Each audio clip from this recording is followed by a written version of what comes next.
Hello ना mic check.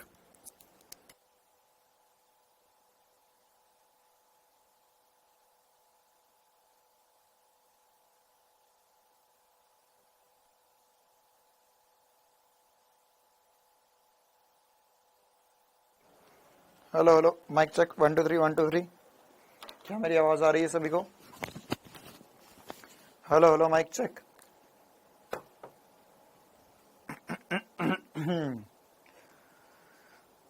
Very good evening बेटा, very good evening. कैसे है सभी? हम बढ़िया मस्त मजे में। ये कौन साइंटिस्ट आया हमारे बीच? नहीं बेटा, ऐसा नहीं करना है कि मैं जो क्वेश्चंस करवा रहा हूं उसकी वैल्यू चेंज करके और नया क्वेश्चन बना लो। नहीं नहीं, आपको जो क्वेश्चंस दिए गए वही प्रैक्टिस कीजिए। आप क्लास के सवाल 2 बार कीजिए, होमवर्क के सवाल 2 बार कीजिए, पीडीएफ के क्वेश्चंस कीजिए।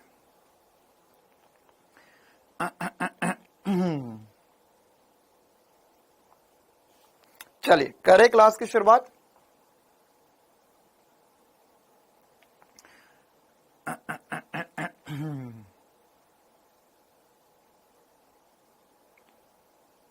आपको एक राज की बात बताऊं? बताओ भैया, तुम ही आज राज की बात बता दो।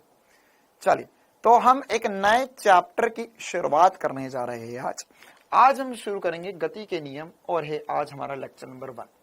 ठीक है, अच्छा, इस चैप्टर से कितने सवाल आते हैं नीट में ये ज्यादा इंपॉर्टेंट नहीं है, लेकिन ये चैप्टर आपको कितने अच्छे से समझ में आता है ये ज्यादा इंपॉर्टेंट है।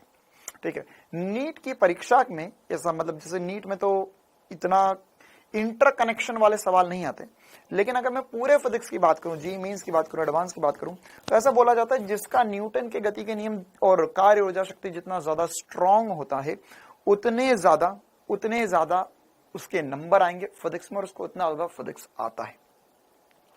तो ये जो चैप्टर है ये हमें आगे चलकर बहुत सारी जगहों पे हेल्प करने वाला है। इस चैप्टर से भले ही डायरेक्ट सवाल कम आते हैं नीट में, लेकिन इनडायरेक्ट रूप से इस चैप्टर में पढ़ाया गया हर एक कंसेप्ट बहुत बहुत ज्यादा जरूरी है।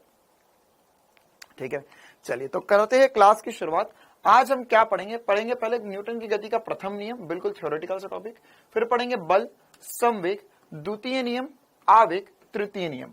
ये न्यूटन की गति के 3 नियम है, उसके इंपॉर्टेंट सी बातें। कामेश सर को कहना बच्चों को जल्दी छोड़ दे, मतलब छोड़ देते हैं जल्दी या छोड़ने का बोलू जल्दी?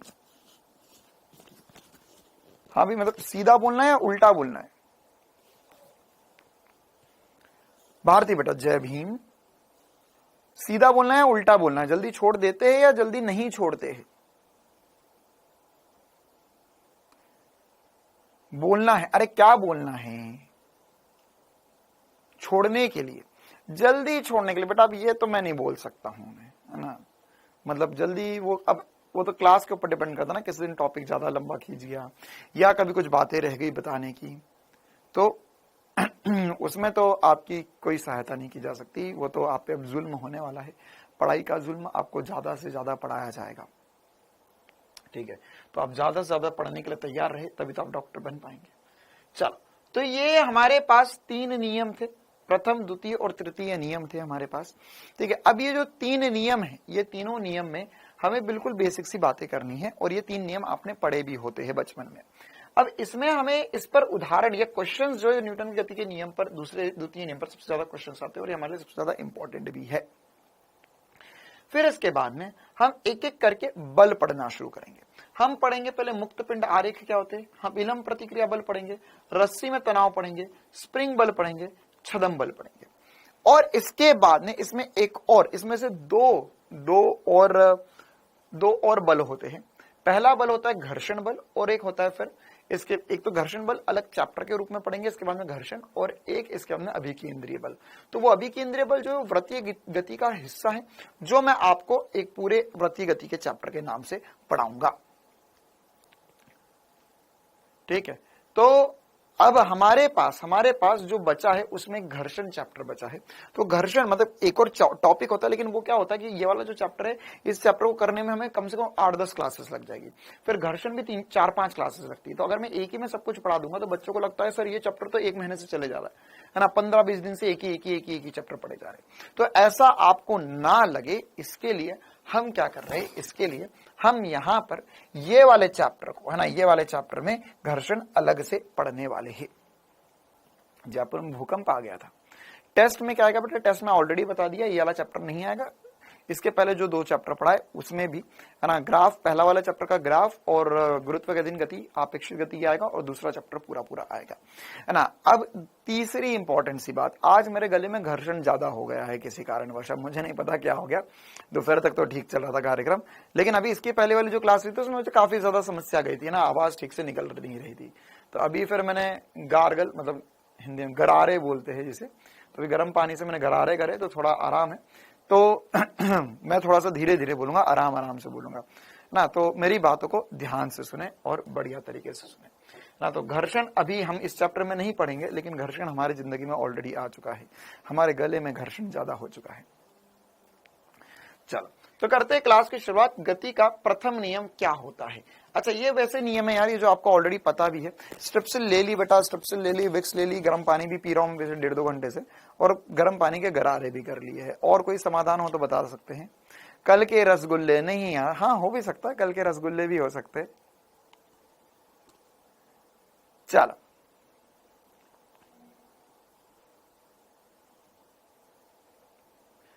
हाँ भाई, तो हम करते हैं क्लास की शुरुआत।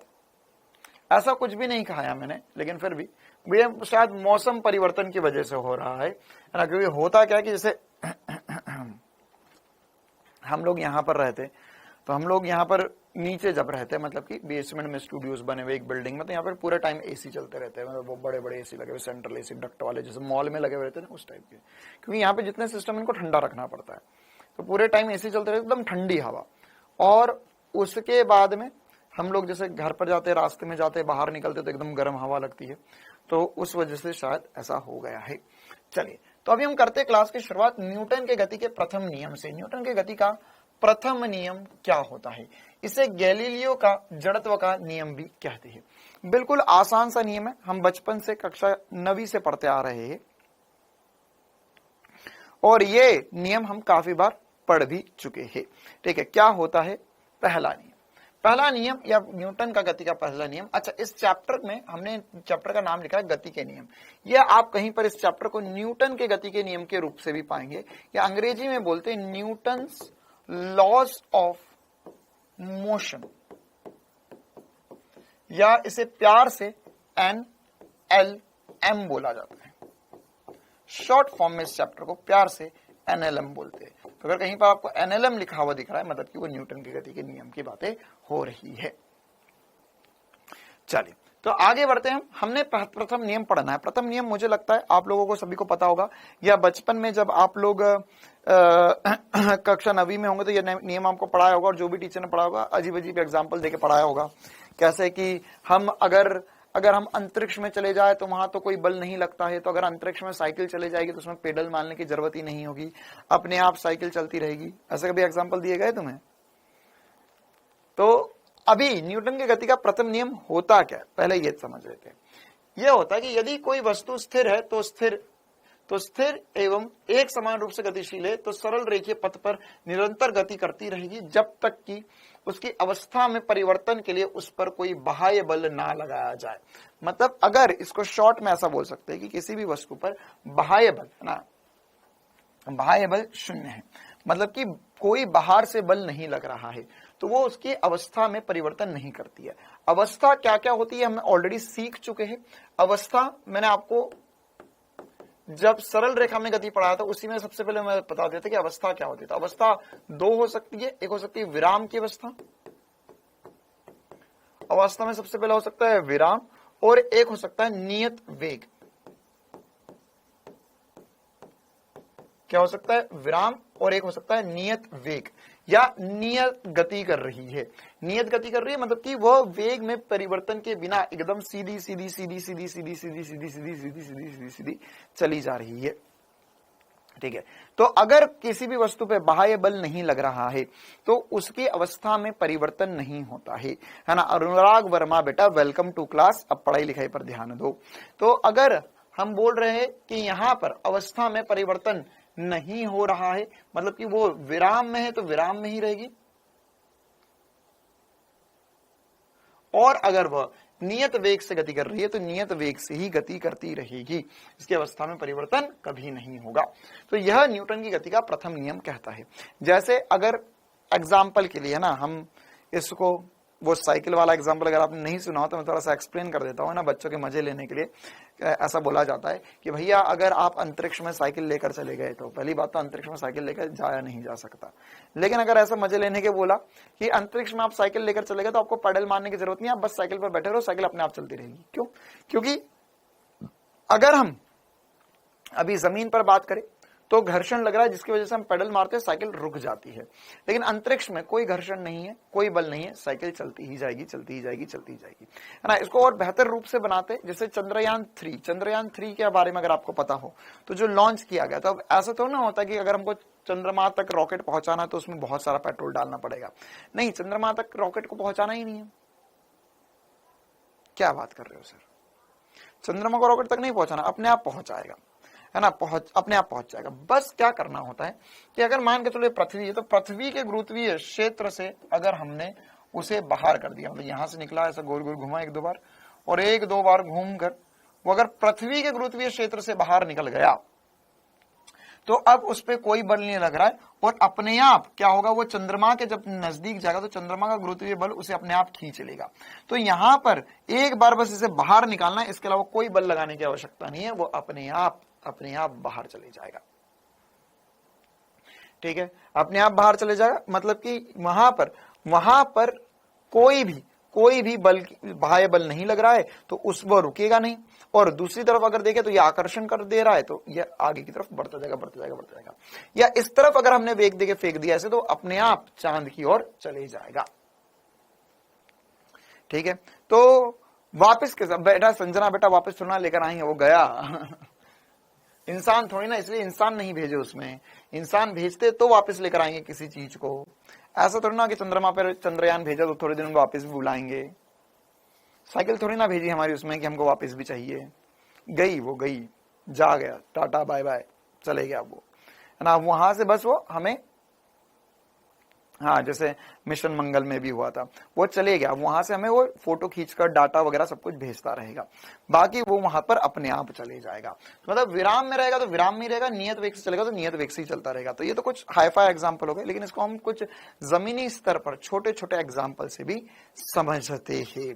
तो कैसे कैसे छोटे छोटे एग्जाम्पल होंगे उसको हम समझते हैं। तो उसको समझने के लिए हमें इस नियम का एक और रूप पढ़ना होगा। यह नियत बल पर परिभाषित, अच्छा एक तो सबसे इंपॉर्टेंट सी बात, यह नियत बल को परिभाषित करता है ना। क्या होता है, हमें बहुत बार पूछा जाता है कि बल को कौन परिभाषित करता है, न्यूटन का प्रथम नियम, द्वितीय नियम, तृतीय नियम। तो बच्चों को लगता है सर द्वितीय नियम में बल की बात होती है, F बराबर ma द्वितीय नियम से बनता है, तो बल द्वितीय नियम से आया। नहीं, बल की परिभाषा तो प्रथम नियम से ही आ गई थी, प्रथम नियम ने ही बल को परिभाषित कर दिया था, है ना। तो यहां पर यह नियत बल को परिभाषित करता है तथा यह बताता है कि बल एक कारक है। बल क्या है? एक कारक है, या बल एक कारण है। किसका कारण है? जो वस्तु की अवस्था को परिवर्तित कर सकता है ना। तो इस दुनिया में जो वस्तु की अवस्था को परिवर्तित कर सकता है, मतलब जो रुका हुआ उसे चला सकता है और जो चल रहा है उसे रोक सकता है, कौन करता है? बल। तो बल की सबसे पहली बात कौन से नियम में आई? प्रथम नियम में। तो आज से ध्यान रखना, हो सकता है आपको कहीं पर ऐसा अंधविश्वास हो या ऐसा कर लिया, अरे भाई द्वितीय नियम से बल आता है। द्वितीय नियम से बल नहीं आता है, प्रथम नियम से बल को परिभाषित किया जाता है। न्यूटन की गति के प्रथम नियम से बल की परिभाषा क्या हुई? तो बल धकेलने या खींचने की वह प्रक्रिया है जो स्थिर अवस्था या एक समान गति की अवस्था को परिवर्तित करती है या परिवर्तन करने की प्रवृत्ति रखती है।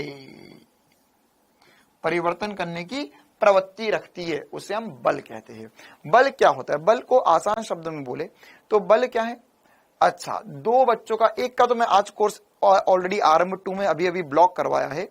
एक बच्चा है Abuzar, okay, Doubtnut NEET Doubtnut test series Hindi medium में भी दिया जाएगा। हाँ अबूजर बेटा, डाउटनेट की टेस्ट सीरीज हिंदी मीडियम में होगी और टेस्ट सीरीज भी होगी, लेकिन अफसोस की बात यह है कि अगर अब तुम्हारा एक और कमेंट आया तो ना तो तुम्हारा बैच बचेगा ना तो टेस्ट सीरीज बचेगी। ठीक है, तो तुम ना तो घर के बचोगे ना तो घाट के बचोगे, ना तुम पे एक और मुहावरा चल जाएगा, आसमान से टपका खजूर में अटका, तो तुम जमीन पे भी नहीं पहुंच पाओगी। ठीक है, क्यों? क्योंकि तुम्हारा कोर्स बंद हो जाएगा। ठीक है अबूजर बेटा, आ गई बात समझ में तुम्हें? एक और बालक है, इसको भी सेट कर दे। देखो 2-3 को सेट कर देते फिर क्लास अच्छी चलती रहेगी। सर प्लीज सर, जो चांद पर गए वो वापस कैसे आएंगे? सुमित बेटा, मैं नासा वालों से बात करता हूँ, तुम्हें पहुंचाते हैं, देखते हैं तुम वापस आ गए तो हमें पता चल जाएगा कि वापस कैसे आएंगे, और अगर तुम वापस नहीं आ पाए तो हम समझेंगे कि भगवान, सुमित के साथ जो हुआ थोड़ा बुरा हुआ, लेकिन सुमित अब चांद पे रहता है। हम हमारे सारे दोस्तों को बताएंगे, सारे बैच में बताएंगे, सुमित चांद पे रहता है ना। सुमित चांद लाने गया था। सुमित ने किसी को बोला किसी दिन सुबह उठकर कि मैं तेरे लिए चांद तारे तोड़ लाऊंगा, है ना, और सच में वो चांद लेने चले गया। तो देखते हैं शायद सुमित वापस आ पाए कभी। देखो भाई, तो यहां पर यह प्रथम नियम था। प्रथम नियम में सबसे इंपॉर्टेंट सी बात कि ये बल को परिभाषित करता है। अब बल क्या होता है? बल धकेलने या खींचने की वह प्रक्रिया है। मतलब देखो क्या होता है, बल क्या हो सकता है? बल में 2 चीजें होती है, या तो वो धक्का लगाए या तो वो खींचे, 2 चीजें हो सकती है। हाँ बेटा, ये सब कुछ आपको नहीं लिखना, आप मुझसे अब 4 चैप्टर पढ़ चुके हैं, तो कृपया करके इस प्रकार की बातें करें जिससे मुझे ऐसा विश्वास हो कि ये इस बच्चे को मैं 2 महीने से पढ़ा रहा हूं। ओए होए होए होए होए, वाकई में 2 महीने हो जाएंगे कल तुम्हें मुझसे पढ़ते पढ़ते। तो ऐसी चीजें करो जिससे मुझे लगे कि आप 2 महीने से पढ़ रहे हो। जब भी बहुत सारी थ्योरी आती है तो मैं क्या बोलता हूं, ये आप यहां से समझ लो। समझने के बाद में आपको ये पीडीएफ मिल जाएगी, आप उससे लिखोगे नोट्स कॉपी में। चलो, तो आगे बढ़ते हैं हम यहां पर, है ना। यहां पर बल की परिभाषा क्या थी? बल अब बहुत बार रुक चुका है, अब इसे हम नहीं रोकेंगे, अब बल समझ कर ही रहेंगे। तो क्या हो सकता है कि मान के चलो कि यहां पर एक वस्तु है, इस वस्तु को गति करवाने के लिए, ये विराम अवस्था में था, तो विराम अवस्था में तो इसकी गति में इसे गति करवानी है, मतलब इसकी अवस्था में परिवर्तन करवाना है। तो या तो हम इसे धक्का मार सकते हैं या तो इसे खींच सकते हैं, दोनों में से कुछ एक बात हो सकती है, या तो इसे धकेले हम या तो हम खींचे। ठीक है, तो धकेलने या खींचने की वह प्रक्रिया को हम क्या कहते हैं? बल। अब बल में वस्तु में हो सकता है अवस्था में परिवर्तन हो जाए, हो सकता है अवस्था में परिवर्तन ना भी हो। इसका मतलब क्या हुआ? हो सकता है, अच्छा एक बात बताओ, क्या इस दुनिया में आज तक जिस रुकी हुई वस्तु पे तुमने बल लगाया वह चल गई? क्या इस दुनिया में जिस भी रुकी हुई वस्तु पर आपने बल लगाया वो चल दी? क्या हर एक वस्तु चल दी? नहीं सर। एक मुहावरा हमने सुना था, भैंस के आगे बीन बजाने से क्या फायदा। ठीक है, तो जैसे अगर मान के चलो मैंने तुम्हें धकेलना चाहा, मैं तुम्हें नीट की ओर धकेलना चाह रहा हूं, लेकिन क्या जरूरी है तुम चल जाओ? नहीं, हो सकता है सर हम बहुत ज्यादा ढीठ हो, तो ढीठ होंगे तो नहीं चलेंगे। जैसे इसी प्रकार से इसको थोड़े आसान शब्दों में समझते कि अगर मैंने दीवार को धक्का लगा तो क्या दीवार चल जाएगी? नहीं सर, ऐसा नहीं होता है कि अगर मान के चलो हमें हमारे घर में बड़ा कमरा चाहिए, तो हमने क्या किया, हमने इधर से दीवार को धक्का लगाया, इधर से धक्का लगाया, इधर से धक्का लगाया, कमरा बड़ा हो गया। ऐसा नहीं होता है सर, दीवार को हम धक्का लगा नहीं सकते। तो उसी प्रकार से उल्टा भी हो सकता है कि सर अगर एक छोटी सी वस्तु रखी हुई है, उसको मैंने धक्का लगाया, वो चल दी। ठीक है, तो हो सकता है कि किसी वस्तु को हम धक्का लगाए तो वो चल भी जाए या ना भी चले, तो वह अवस्था में परिवर्तन कर भी सकती है या परिवर्तन की प्रवृत्ति रखती, कोशिश कर रही है वो भी चलने की, लेकिन वो नहीं चल पा रही है। ठीक है, तो इसे हम बल कहते हैं। अब न्यूटन की गति का प्रथम नियम जो है वह जड़त्व का नियम भी कहलाता। अब ये जड़त्व का क्या चक्कर है ना। देखो ये जो सारी बातें मैं समझा रहा हूँ, ये कक्षा 9th में है, ड्रॉपर बैच में या जो नीट के लिए पढ़ते हैं उसमें ये कुछ नहीं पढ़ाया जाता है। नीट में सीधे आपको नियम पढ़ाकर क्वेश्चंस की तरफ ले जाया जाता है, लेकिन फिर भी मैं इसके जो बेसिक थ्योरी वाले कंसेप्ट है वो पूरे बढ़िया तरीके से बता रहा हूँ, ध्यान से सुनते जाओ। तो जड़त्व क्या होता है, जड़त्व क्या होता है, जड़त्व कितने प्रकार का होता है ये भी समझते हैं। अच्छा, जड़त्व क्या होता है? जड़त्व वह गुण है किसी वस्तु का, वह गुण है किसी वस्तु का जिसकी वजह से वो अपनी अवस्था में परिवर्तन का विरोध करती है। क्या करती है? अवस्था में परिवर्तन का विरोध करती है। जैसे अगर मान के चलो, हमारे पास काफी सारे एग्जाम्पल है। इसका एक बेस्ट एग्जाम्पल जिसको मैं एक लाइन में तीनों प्रकार के जड़त्व से समझाकर खत्म भी कर सकता हूं, कि अगर मान के चलो एक बस में है, हम बस में बैठे हुए हैं, तो बस में बैठे हुए थे, अचानक से बस आगे बढ़ गई, अचानक से बस आगे बढ़ गई। तो अगर अचानक से बस आगे बढ़ गई तो क्या होगा? हम पर पीछे की तरफ बल लगेगा। तो अगर हम इस चीज को समझे तो सर बस के अंदर कोई नहीं था जिसने हमें धक्का लगाया, बस के अंदर कोई नहीं था जिसने हमें धक्का लगाया। क्या बस के अंदर कोई भूत बैठा हुआ था जिसने जैसे ही बस चली तो तुम पीछे की तरफ धक्का लगा दिया? नहीं सर, बस के अंदर ऐसा कुछ नहीं था। अचानक से ब्रेक लगा तो तुम आगे गिर गए, तुम आगे गिर गए, है ना। इसलिए बोला जाता है कि बस में जब भी खड़े रहो तो कस कर, है ना, जो सीट है उसको पकड़ के रख खड़े रहो, या जो ऊपर बस में रॉड डली हुई थी उसको पकड़ के खड़े रहो, है ना, या उसके अंदर स्टैंड बना हुआ रहता है उसको पकड़ के खड़े रहो, वरना दुर्घटना हो सकती है। एकदम से बस में ब्रेक लगेगा तो क्या होगा? हम आगे की तरफ गिर जाएंगे। और अगर तुम्हारे आगे, समझ रहे हो ना, महिला हुई तो तुम उसको जड़त्व नहीं समझा पाओगे, फिर वहां पर तुम्हें चाटे पड़ेंगे और पूरी भीड़ मिलकर मारेगी तुम्हें। ठीक है, तो अभी जड़त्व समझो और इसका उपयोग जो है वो ध्यान रखना। क्या? कि हमें पकड़ कर खड़े रहना चाहिए सर, वरना एकदम अगर ब्रेक लगाया, ठीक है, तो तुम आगे की तरफ गिर जाओगे। तो तुम वहां पर चिल्ला नहीं सकते जड़त्व हुआ, जड़त्व हुआ, जड़त्व हुआ, गैलीलियो गैलीलियो गैलीलियो, ना। ठीक है, फिर उसके बाद में हो सकता है कि तुम्हारे साथ, तुमने गैलीलियो बोला और तुम्हारे साथ आर्कमिडीज वाली घटना हो जाए, है ना। चलो ठीक है, अभी तो आर्कमिडीज की घटना पता नहीं है, बताएंगे आने वाले समय में। तो कृपया करके जड़त्व का पालन करें, है ना, और जड़त्व क्या है इसको ध्यान से समझे। तो यह हम पे धक्का तो नहीं लगा, लेकिन फिर भी हम आगे चले गए, फिर भी हम पीछे चले गए, किसकी वजह से? जड़त्व की वजह से। तो अभी जड़त्व क्या है? हमारी अवस्था में, या हमारा शरीर जो है अवस्था में परिवर्तन का विरोध करता है। अगर गाड़ी रुकी हुई थी तो हम भी रुके हुए रहना चाहते थे। अचानक से अगर बस की जमीन आगे चले गई, मतलब बस आगे बढ़ी, तो हमारा शरीर अभी भी विराम अवस्था में रहना चाहेगा। तो इसकी वजह से क्या होता है? इसकी वजह से अगर मान के चलो आप ऐसे बस में बैठे हुए हो तो आपके पैर आगे बढ़ जाते हैं, लेकिन आपका ऊपर वाला शरीर क्या चाहता है? अभी भी रुका हुआ रहना। तो इसकी वजह से आप पे पीछे की तरफ धक्का लग जाता है। ठीक है, या जब बस में अचानक से ब्रेक लगता है तो आप गति में हो, आप अभी भी गति करना चाहते हो, लेकिन ब्रेक लगा तो आपके पैरों तले जमीन जो है, या आपकी बस के नीचे वाली जो सतह है वो रुक गई, उस पे ब्रेक लग गया। तो ब्रेक लग गया, वो रुक गई। तो इसका मतलब क्या हुआ? इसका मतलब ये हुआ कि हम गति में थे, हम आगे निकल गए। आगे बात समझ में? हम गति में थे, हम आगे निकल गए। क्लियर है मामला? तो ये बहुत इंपॉर्टेंट सी बात है। ये किसकी वजह से थी? ये जड़त्व की वजह से। तो अब इन सब में जड़त्व क्या है इसका फील आया। जड़त्व होता किसकी वजह से? जड़त्व ध्यान रखना है, द्रव्यमान की वजह से होता है।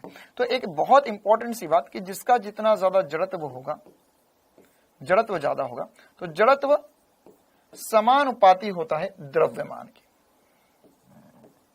जड़त्व समानुपाती होता है द्रव्यमान के। जिस वस्तु का जितना ज्यादा द्रव्यमान होगा उसका जड़त्व उतना ज्यादा होगा। अब जड़त्व कितने प्रकार का होता है? जड़त्व जो है वह 3 प्रकार का होता है। ये कौन आया? मैंने बोला कि भैया आप आगे की तरफ गिरोगे तो आपको चाटा लगेगा। एक बच्चा बोल रहा है सर वंस मोर हो जाए। बहुत अजीब अजीब शौक होते हैं लोगों के। देखो, विराम अवस्था का जड़त्व क्या होता है ना। तो जड़त्व अब 3 प्रकार के होते हैं। 3 प्रकार के जड़त्व होते हैं। एक होता है विराम अवस्था का जड़त्व, एक होता है गति का जड़त्व, और तीसरा होता है दिशा का जड़त्व। ठीक है, तो तीनों चीजें, हाँ, इसे इंग्लिश में इनर्शिया बोलते हैं। बिल्कुल वही वाली बात लिखी हुई बेटा ना, लॉ ऑफ इनर्शिया। तो 3 प्रकार का जड़त्व होता है। तो सबसे पहला हो गया विराम अवस्था का जड़त्व। मतलब इसका क्या हुआ? मतलब इसका मतलब हुआ कि किसी वस्तु द्वारा उसकी विराम अवस्था को स्वयं द्वारा परिवर्तन करने की अक्षमता को व्यक्त करता है। मतलब कि वो खुद से अपनी विराम अवस्था में परिवर्तन ना ला सके, उसे क्या करते हैं? उसे हम विराम अवस्था या विरामावस्था का जड़त्व कहते हैं। या इसे आसान शब्दों में ऐसा भी समझ सकते हो आप कि अगर कोई वस्तु रुकी भी है तो हमेशा रुकी रहना चाहती है, वो अपनी अवस्था में परिवर्तन का विरोध करेगी। जैसे इसके काफी सारे एग्जांपल, आम के पेड़ की एक डाली को हिलाने से आम टूटकर नीचे गिर जाता है ना। या इसके अलावा इसके और भी काफी सारे एग्जाम्पल है।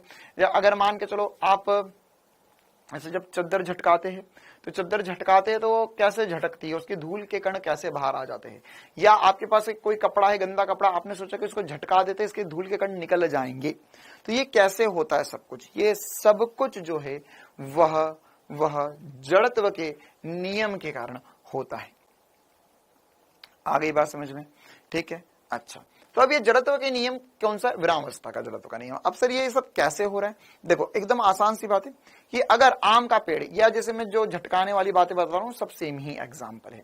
क्या होगा कि अगर हमारे पास आम के पेड़ के बारे में समझे हम, तो देखो ये रहा आम की डाली, इसके नीचे टंगा हुआ है एक आम, ये डाली में टंगा हुआ है आम। अब क्या होता है, अब यहां पर जैसे ही अपने पेड़ को हिलाया तो ये डाली हिलती है, लेकिन आम क्या चाहेगा? आम फिर भी विराम में रहना चाहेगा। तो जैसे ही डाली हटी तो आम हो सकता है कि झटके कारण टूटकर नीचे गिर जाए, है ना। जैसे ऐसा आपने गाड़ी वगैरह में भी देखा होगा कि एकदम से जब कभी कभार क्या होता है, एकदम से गाड़ी आगे बढ़ाई, पीछे की सीट वाला नीचे गिर गया, है ना। जैसे बाइक वगैरह के कुछ वीडियोस वगैरह काफी सारा दिखाते रहती है, छोटे शॉर्ट वीडियोस की। अगर बाइक पे कोई बैठा होता, जैसे ही एक्सीलरेट करा तो पीछे वाला आदमी नीचे गिर गया। क्यों गिर गया? क्योंकि जड़त्व की वजह से। वो विराम में रहना चाहता था तो वो विराम में ही रह गया, गाड़ी आगे चलेगी। इसी प्रकार से यहां पर बस रेलगाड़ी अचानक से शुरू हो जाए, या जब घोड़ा अचानक गति करना प्रारंभ कर देता है, उसके पीछे उसका सवार पीछे की ओर गिर जाता है, घोड़ा एकदम से आगे बढ़ जाए, कोई भी विरामावस्था की चीज एकदम से आगे बढ़ जाए तो क्या होता है, वह वस्तु अगर उस पर रखी हुई है पीछे गिर जाती है, तो किसकी वजह से? जड़त्व की वजह से। या आपने इसका और भी एग्जाम्पल देखा होगा। क्या एग्जाम्पल देखा होगा? इसमें आपने क्लास 9th में प्रैक्टिकल भी करके देखा होगा कि अगर हमारे पास एक ग्लास है, ठीक है, एक ग्लास है, ग्लास के ऊपर हमने एक कार्डबोर्ड रख दिया और उसके ऊपर एक सिक्का रख दिया, और अगर हमने उस कार्डबोर्ड को जोर से मारा तो सिक्का कांच के ग्लास के अंदर गिर जाएगा। कहां गिर जाएगा? कांच के ग्लास के अंदर गिर जाएगा। तो यह किसकी वजह से हुआ? यह जड़त्व की वजह से हुआ। सर जड़त्व की वजह से कैसे हुआ? कैसे हुआ जड़त्व की वजह से? क्योंकि सर हमने जैसे ही उस कार्डबोर्ड को मारा तो सिक्का विरामावस्था में था, विरामावस्था में ही रहना चाहेगा, तो उस कार्डबोर्ड गति कर गया, कार्डबोर्ड आगे चल गया, तो सिक्के के पैरों तले जमीन खसक गई, तो जमीन खसक गई तो वो नीचे गिर गया। क्लियर है मामला? तो ऐसे हम इस सारी चीज को समझ सकते हैं। अच्छा, इसी प्रकार से हम आगे बढ़ते हैं। गति का जड़त्व। गति का जड़त्व क्या होता है कि अगर कोई ये चीज गति कर रही हो, अचानक से ब्रेक लग जाए तो वह फिर भी गति करना ही चाहेगी। इसके अनुसार एक समान रूप से गतिशील वस्तु अपनी गति की अवस्था को परिवर्तन नहीं कर सकती, इस गुण को गति का जड़त्व कहते हैं। जैसे ट्रेन बस वाला एग्जांपल तो अभी भी है कि खड़ा यात्री आगे की ओर गिर जाता है जब ब्रेक लगते हैं। या ये एक और एग्जांपल भैया, ये भी आपके जीवन से जुड़ा एग्जांपल है, ये कभी ट्राई नहीं करना है किसी को भी, है ना, कभी गलती से भी जिंदगी में ट्राई नहीं करना है। याद रखना ये बात, कभी भी चलती हुई ट्रेन या बस से किसी को भी, और स्पेशली लड़कियां नहीं करती, लेकिन लड़के हीरोबाजी में जरूर कर देते हैं, क्या कि ट्रेन रुकी नहीं उससे पहले हम उतर जाए, बस रुकी नहीं उससे पहले हम उतर जाए। ठीक है, तो ये होशियारी कभी किसी को जिंदगी में नहीं दिखानी है, कभी नहीं दिखानी है। कि ट्रेन रेलवे स्टेशन आया, हमने सोचा कि ट्रेन ब्रेक लगेगी, ट्रेन रुकेगी, उससे पहले ही हम आगे गिर जाए, है ना। या बस, है ना, बस में चल रहे थे तो बस वाले भैया ब्रेक लगाएंगे, उनको बोला अरे भैया थोड़ा सा ब्रेक लगा दो, हम उतर जाएंगे चलती हुई बस से। ऐसा कभी नहीं करना है ना। क्योंकि मुझे अच्छे से याद है, मैं जब क्लास 11th या 12th में था तो एक बच्चा बहुत खतरनाक तरीके से उसका एक्सीडेंट हो जाता, वो तो बस का जो कंडक्टर था उसने उसको पकड़ लिया। ठीक है, क्या हुआ था कि बस चल रही थी, बस वो भैया ने साइड में करी और ब्रेक नहीं लगे थे, बस धीमी थी, और उसने सोचा मैं उतर जाता हूं बस से। वो आगे की मुंडी करके उतरने लगा तो कंडक्टर भी वहीं पर ही खड़ा हुआ था, है ना, वो जो बस के गेट पे खड़े रहते ना, जो बोलते रहा भैया इंदौर इंदौर इंदौर, चलो चलो चलो चलो चलो जल्दी बढ़ो जल्दी बढ़ो।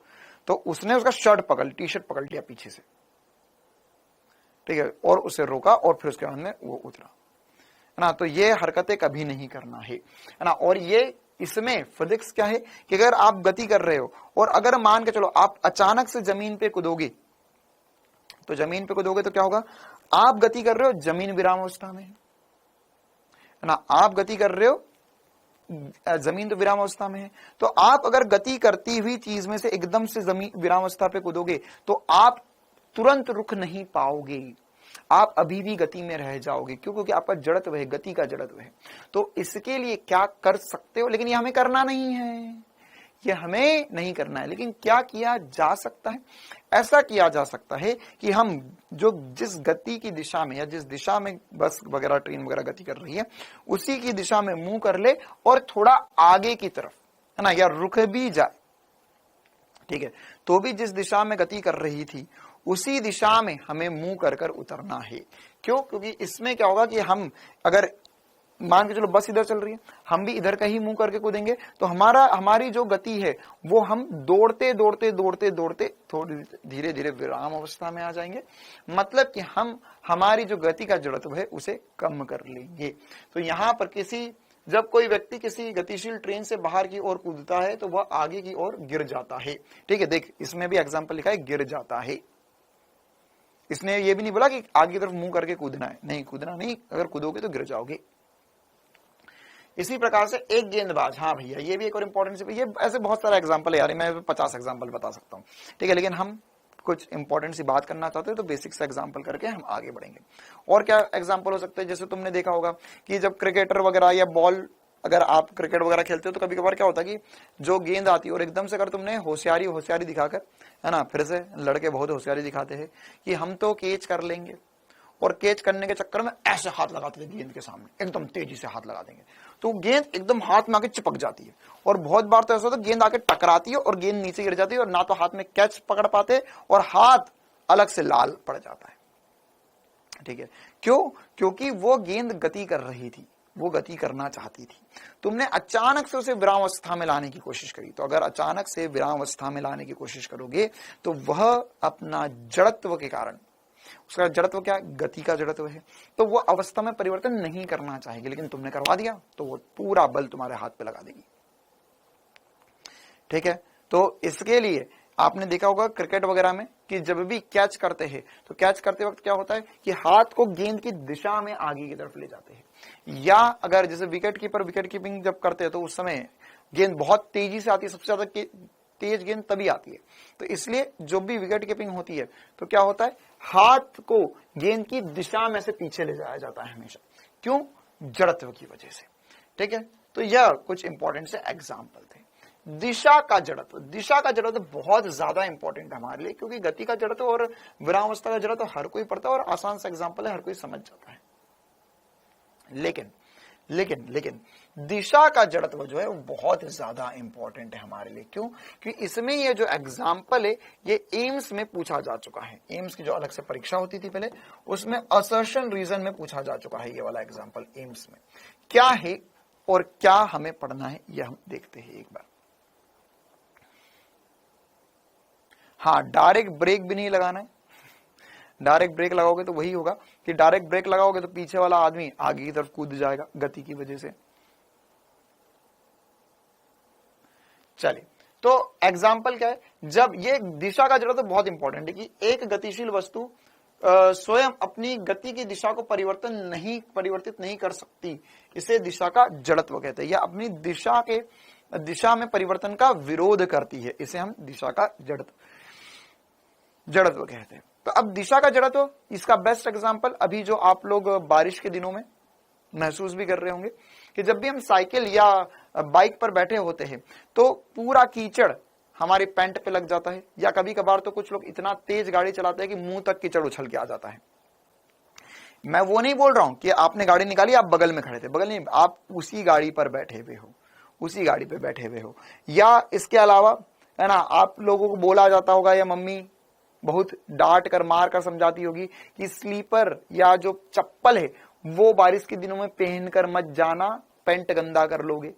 ठीक है, कभी कभार तो कुछ नालायक ऐसे चलते हैं कि कीचड़ उछल उछल के उनके माथे तक आ जाता है या पूरा शर्ट तक गंदा कर लेते हैं। क्यों? क्योंकि स्लीपर में भी क्या होगा कि जैसे ही आप, या स्लीपर में या गाड़ी के जो टायर होते हैं, इन सब में क्या होता है कि जैसे ही आप कीचड़ पर गए तो वो चिपक गया। अब क्या होता है, अब आप आगे बढ़ोगे तो अब वो घूमना, मतलब अब आपका पैर घूम रहा है तो वह घूमना चाहेगा, वो भी घूमना चाहेगा।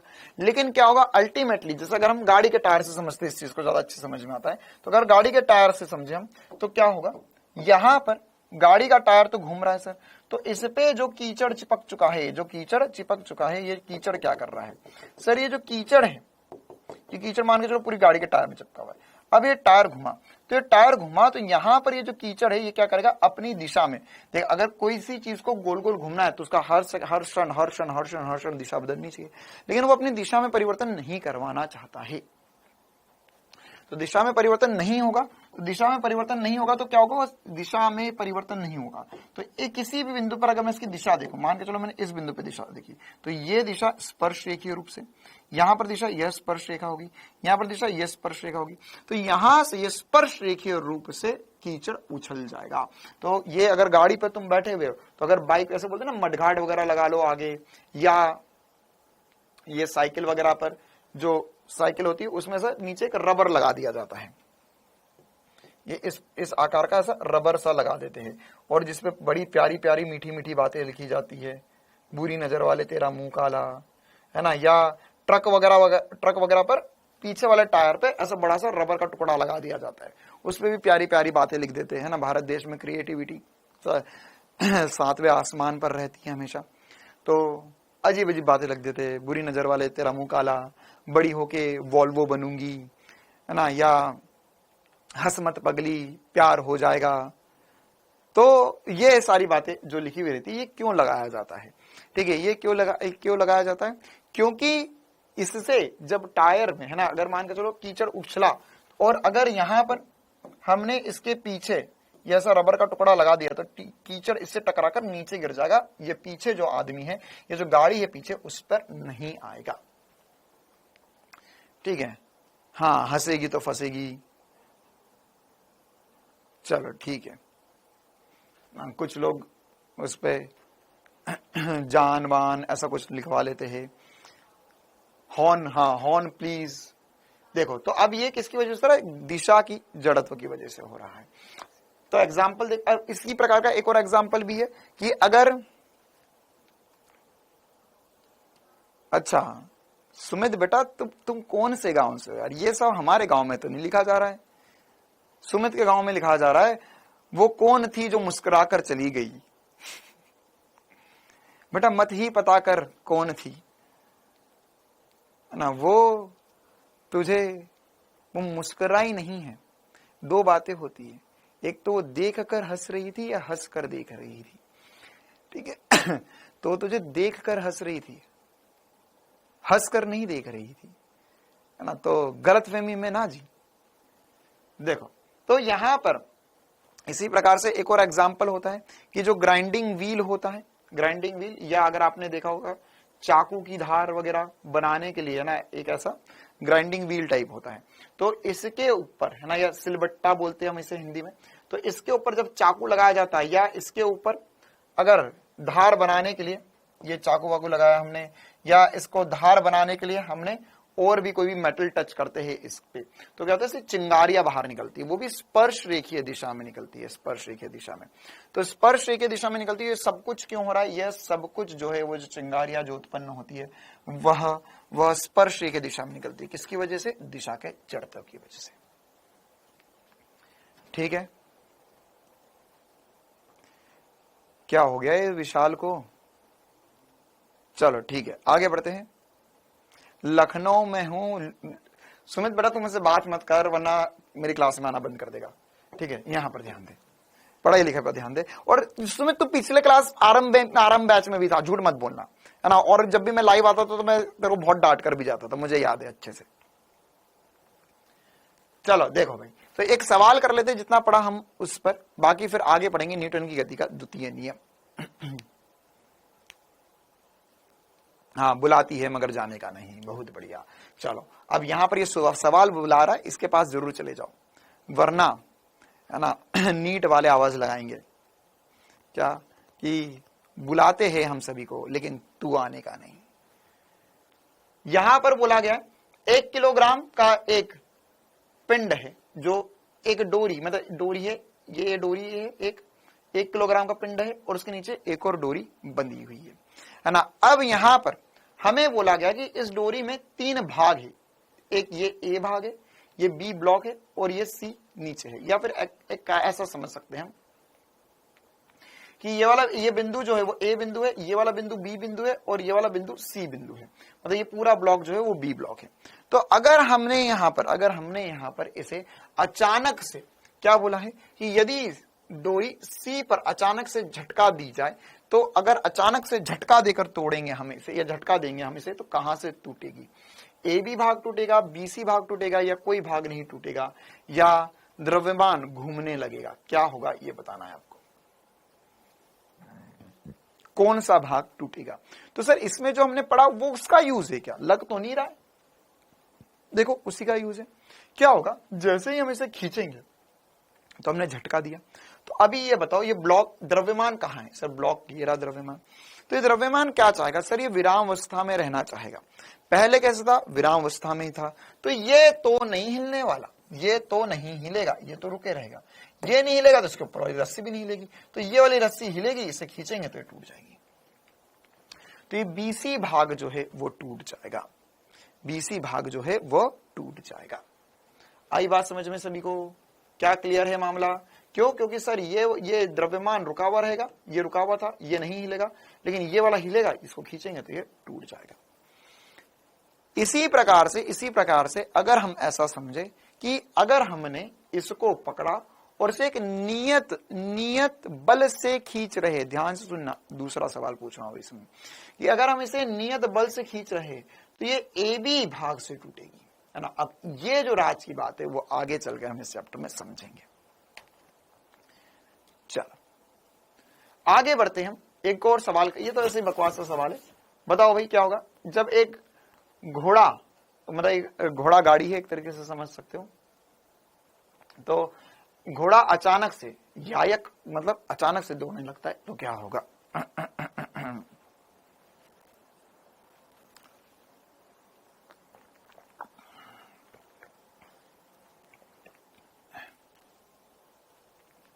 जब एक घोड़ा अचानक से दौड़ने लगता है तो क्या होगा?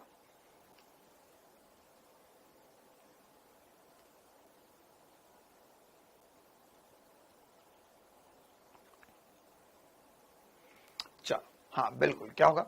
विराम के जड़त्व के कारण उसके शरीर का ऊपरी भाग स्थिर रह जाएगा तथा निचला भाग घोड़े के साथ गति में आ जाएगा। ये तो अजीब ही ऑप्शन भी बदले हुए है ना, मतलब कि अगर आप मान के चलो फिजिक्स के स्टूडेंट हो तो ये ऑप्शन देखकर हंसी जरूर आनी चाहिए कि एक घोड़ सवार पीछे हट जाएगा। सर ये कैसी बात हुई कि अगर घोड़ सवार घोड़े पे बैठा है और जैसे घोड़ा दौड़ा वो मेरे को डर लग रहा, मैं तो जा रहा हूँ, घोड़ सवार डर के कारण गिर जाएगा, है ना। मतलब मान के चलो घोड़ा एकदम से चला तो सर ऐसा है घोड़ सवार है तो पहली बार तो नहीं बैठा होगा घोड़े पे कि जैसे ही घोड़ा चला डर गया मैं तो गिर गया, ऐसा नहीं होगा ना। क्या होगा? गति के विराम के जड़त्व के कारण वो पीछे गिर जाएगा। चलिए आगे बढ़ते। अब हम बल को हम ऑलरेडी समझ चुके हैं, एक बार परिभाषा क्या है वो भी हम देख लेते हैं। क्या होता है बल? एक प्रकार का खिंचाव या धक्का जो किसी वस्तु की स्थिर अवस्था या एक समान गति की अवस्था को परिवर्तित करता है या परिवर्तन करने की प्रवृत्ति रखता है, वह बल कहलाता है। मुझे उम्मीद है ये सारी बातें अब आपको समझ में आएगी कि अवस्था में परिवर्तन करने की प्रवृत्ति रखता है या परिवर्तन करता है। अब बल क्या क्या कर सकता है? यह वस्तु की चाल को परिवर्तित कर सकता है, यह दिशा को परिवर्तित कर सकता है, चाल व दिशा दोनों को परिवर्तित कर सकता है, आकार या आकृति को परिवर्तित कर सकता है। ठीक है, मुझे उम्मीद है ये तो समझ में आते हैं सारे, है ना। अच्छा, ये वाला आकार और आकृति को कैसे परिवर्तित कर सकता है? मान के चलो कि तुम्हारी हरकतें ढंग से नहीं लगी और तुम्हें पड़ा एक चाटा या उड़ती हुई चप्पल तुम्हारी तरफ आई, तो उससे क्या हो सकता है, उससे तुम्हारे गाल की जो आकृति है उसमें परिवर्तन आ सकता है। तो ये बल के कारण आकृति में परिवर्तन आया। चलो अब हम ये शॉर्ट में बेटा देखो, ये सारी बातें कैसी है ना, मैं तुम्हें ईमानदारी वाली बात बताता हूं, ये बच्चे के लिए खुद के समझने वाली बात है कि यार मैं इतना बड़ा हो चुका हूं, मैं अब 12वीं पास कर चुका हूं, तो ये वाली सारी बातें लिखने में समय बर्बाद करना चाहिए मुझे या नहीं करना चाहिए। मैं ये चीजें आपके खुद के ऊपर छोड़ना चाहता हूं। क्यों? क्योंकि कल वाली ही बात है कि अगर मैं तुम्हें हर चीज हाथ से खिलाता रहूंगा तो तुम जिंदगी भर ऐसे ही रह जाओगे। अब ये खुद के ऊपर खुद का डिसीजन है क्या कि सर मैं इतना होशियार हूं, ये सब कक्षा 9वीं की बातें हैं, मैं इसको या तो इसी से पीडीएफ से ही पढ़कर खत्म कर दूंगा हमेशा के लिए, या इसके लिए मेरे को जो इंपॉर्टेंट से पॉइंट्स लगेंगे, जैसे किसी को लगा कि भैया ये फर्स्ट लॉ इंपॉर्टेंट है मेरे लिए, ये लिख लिया। किसी को लगा इनर्शिया इंपॉर्टेंट है, इनर्शिया को ऐसे 3 भाग में लिखा कि 3 प्रकार का होता है, बस इतना ही लिखा कॉपी में, बाकी ये सब यहीं से रीड कर लिया। किसी को लगा कि नहीं मुझे एक एक एग्जाम्पल भी लिखना चाहिए, तो शॉर्ट में एग्जाम्पल लिख लिया कि भैया चिंगारी वाला एग्जाम्पल इसका है, पीछे गिरने वाला एग्जाम्पल इसका है, या आगे गिरने वाला एग्जाम्पल किसका है, तो एक एक लाइन में खुद से लिख लो। चलिए आगे बढ़ते हैं हम। बल, अब जिसको पता है भैया बल क्या होता है तो परिभाषा लिख लेगा, शॉर्ट में लिख लेगा। चाल में परिवर्तन, गति में परिवर्तन, चाल गति में परिवर्तन, आकार में परिवर्तन बल के कारण होता है। या अगर किसी को लगता है कि इतना तो मैं होशियार हूं यार, इतना भी मेरे दिमाग में भूसा नहीं है कि सर मेरे को यही ना पता हो बल क्या क्या कर पाता है। चलिए आगे बढ़ते हैं हम बल के मात्रक की ओर। तो बल का मात्रक क्या होता है, बल का मात्रक क्या होता है? तो बल का मात्रक अगर हम देखें तो हमें पता है सर बल का मात्रक जो होता है वो न्यूटन होता है, और सीजीएस मात्रक होता है वो डाइन होता है, मतलब कि हम इसे DYNE से चिन्हित करते हैं, और ये न्यूटन को हम N से चिन्हित करते हैं। अच्छा, इसके अन्य मात्रक भी होते हैं, ये होता है केजी वेट और KGF, एक होता है ग्राम वेट और ग्राम एफ। इसका तात्पर्य क्या होता है ना? तो यहां पर अगर हम लिख रहे हैं 1 न्यूटन, तो 1 न्यूटन 10⁵ डायन होता है, ये तो हमें पता है। अब इसके अलावा यह केजी वेट और केजी ग्राम वेट और केजी वेट में क्या अंतर होता है? तो सबसे पहली बात तो केजी वेट क्या होता है? तो केजी वेट जो होता है वो 9.8 न्यूटन के बराबर होता है, या जी न्यूटन के बराबर होता है। 1 केजी वेट, क्योंकि बहुत सारे ऐसे सवाल मिलेंगे हमें PYQs जिसमें फोर्स जो है वो केजी वेट में दिया हो, तो 1 केजी वेट जो होता है वो जी न्यूटन के बराबर होता है। किसके बराबर होता है? जी न्यूटन, या 9.8 न्यूटन के बराबर होता है। ठीक है, इसी प्रकार से 1 ग्राम वेट जो होता है, ये छोटा मात्रक है, सीजीएस मात्रक है, तो 1 ग्राम वेट जो होता है वो 980, या जी को अगर सीजीएस यूनिट में कन्वर्ट करोगे तो 980 सेंटीमीटर पर सेकंड होता है, सेकंड्स पर, या इसे 980 डायन के बराबर हम लिख सकते हैं। क्लियर है मामला? तो ये छोटी छोटी सी बातें हैं जो हमें पता होनी चाहिए। अब हम आगे बढ़ते हैं, हम न्यूटन की गति का द्वितीय नियम समझना चाहते हैं। तो उस नियम को समझने के लिए हमें एक सबसे इंपॉर्टेंट सी बात समझनी पड़ेगी, जिसे कहते हैं हम संवेग। क्यों? क्योंकि न्यूटन की गति का द्वितीय नियम जो होता है वो संवेग में परिवर्तन की दर होता है। तो अगर आपको संवेग नहीं पता तो आप द्वितीय नियम कैसे ही समझ पाओगे? तो न्यूटन की गति का द्वितीय नियम हम समझे, उसके लिए हमें संवेग पता होना चाहिए। संवेग क्या होता है? ठीक है, तो देखो संवेग एक्चुअल में ये बताता है कि किसी भी वस्तु में कितनी गति है, कितनी गति है। इसको छोटे छोटे एग्जाम्पल से हम समझ सकते हैं कि सर अगर एक साइकिल बहुत तेज चलती हुई हमसे टकराई तो हमें कुछ नहीं होगा, है ना? मतलब ऐसा नहीं है कि सर मेरे हाथ पांव टूट जाएंगे, हड्डियां टूट जाएगी, या 10 दिन में हॉस्पिटल में भर्ती रहूंगा। लेकिन अगर एक धीमी चलती हुई ट्रक भी मेरे से टकरा गई तो सर फिर तो हाथ पांव फूट सकते हैं, सिर फूट सकता है, कुछ भी हो सकता है। आई बात समझ में? तो डिफरेंस क्या है? डिफरेंस ये है कि सर एक तेज चल रही थी, एक धीमी चल रही थी। तो क्या किसी भी चीज का तेज चलना और धीमा चलना हमें यह बताता है कि उसके पास कितनी गति है, या वो हम पे कितना बल लगा सकता है? हाँ सर, किसी वस्तु का तेज चलना धीरा चलना तो बताता ही बताता है, साथ में उसका द्रव्यमान कितना, ये भी इंपॉर्टेंट है, ये भी इंपॉर्टेंट है। ठीक है, जैसे अगर एक मच्छर जितनी तेज चल रहा है उतनी ही तेज अगर हमसे एक मच्छर चलता हुआ अगर हमसे टकरा गया तो कुछ नहीं होगा, लेकिन उतनी ही तेज अगर हमसे कार टकरा गई, बस टकरा गई, तो सर बहुत नुकसान हो सकता है हमें। ठीक है, तो यह कौन सी चीज कितनी तेज चल रही है वो तो है ही है, लेकिन कितने द्रव्यमान की है वो भी इंपॉर्टेंट है ना। इसको ऐसा मोटू पतलू वाला एग्जांपल से भी समझ सकते हैं हम कि अगर एक मोटू है तो मोटू अगर ना, अगर कोई मोटा आदमी हमें मार रहा है, पीट रहा है, चटावटा मार रहा है, तो उसमें हमें ज्यादा लगेगी, लेकिन एक पतले आदमी से शायद इतना ना लगे ना। जैसे ये दुनिया कभी कभार जो पतले आदमी होते हैं उनका मजाक भी बहुत उड़ाती रहती है ना, कि अरे तू क्या मारेगा हमें, है ना, तू कैसे हाथ लगा देगा, एक फूंक मारेंगे हम तू उड़ जाएगा ना। मतलब ये फिजिक्स के नियमों के विरुद्ध है, लेकिन फिर भी मजे बहुत आते हैं कि फूंक मारकर तुझे उड़ा देंगे, ठीक है। या कुछ कुछ जैसे अभी बहुत तेज हवाएं चल रही है तो कुछ बच्चे अजीब अजीब सी बातें बोलते हैं अपने दोस्तों के मजे लेने के लिए। हाँ, मतलब ये जो सारी बातें बता रहा हूं मैं तुम्हें, अपने दोस्तों के मजे लेने के लिए बोल सकते हो। जैसे हमारी क्लास में एक लड़का था, उसके मैं काफी मजे लिया था एक दो बार। मैंने एक बार क्लास के बाद में, मतलब मेरे कॉलेज में एक मेरा दोस्त था, आज भी वो वैसा का वैसा ही है, अब नहीं हुआ मोटा कभी। तो एक बार की बात है, कॉलेज के बाहर हम लोग बैठे हुए थे, छुट्टी का समय था, तो बहुत तेज हवाएं चल रही थी, ठीक है। तो हमने उसके जेब में कुछ पत्थर ला के रख दिए।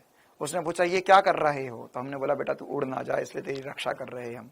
तेरे घर वालों को क्या जवाब देंगे हम कि आपका लाडला हमारे साथ पढ़ता था उड़ गया, तो इसीलिए हम तेरे जेब में थोड़े पत्थर डाल देते हैं ताकि तू उड़ ना पाए। चलो देखो, तो यहां पर हम संवेग की बातें करते जो इंपॉर्टेंट है हमारे लिए। तो संवेग क्या होता है? संवेग होता है गति का मात्रकतम प्रभाव, है ना। तो अब ये क्या हुआ, मात्रा, गति की मात्रा, या इसमें इसकी क्वांटिटी कितनी है, क्वांटिटी कितना, कितनी मात्रा है, उसको परिभाषित करता है, उसको संवेग परिभाषित करता है, ठीक है। लोगों को लगता है संवेग की परिभाषा जो है वो द्रव्यमान इंटू वेग है। लोगों को लगता है कि जो P है वह m इंटू वी है। तो ये m इंटू वी इसकी परिभाषा नहीं है, ये m इंटू वी इसकी परिभाषा नहीं है, नहीं, इसकी परिभाषा नहीं है, ये तो इसका फॉर्मूला हो गया।